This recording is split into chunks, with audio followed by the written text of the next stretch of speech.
Hello, कसे आहात सगळे? श्री स्वामी समर्थ. चला तर आज आपण आजचा दिवस 14 ऑक्टोबर तुमच्यासाठी कसा असेल आणि त्यासाठी युनिव्हर्सचा काय गाईडन्स असेल हे बघूया.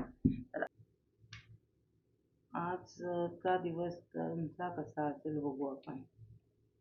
तर आजच्या दिवशी मला थोडंसं तुम्ही खूप इमोशनल आणि सेन्सिटिव्ह एनर्जीमध्ये दिसताय.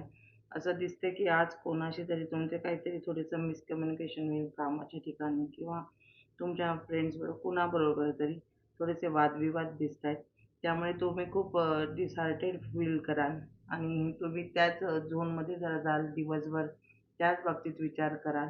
तर तुम्ही उगाच जास्त त्या बाबतीत विचार करू नका. जास्त स्वतःची एनर्जी ड्रेन करू नका. थोडंसं टाईम द्या. थोडंसं सेल्फ टाईम घ्या. थोडंसं तुम्हाला हील करा. पाहिजे तर तुम्ही तुमच्या फ्रेंडबरोबर किंवा नाहीतर फॅमिलीबरोबर त्या बाबतीत डिस्कशन करा. म्हणजे थोडंसं तुम्हाला मन मोकळं होईल तुमचं आणि तुम्ही त्या एनर्जीतून बाहेर निघाल. तर थोडंसं जास्त इमोशनल गोष्टी आज घेऊ नका. चला मग पुढच्या रीडिंगसाठी परत भेटू. बाय.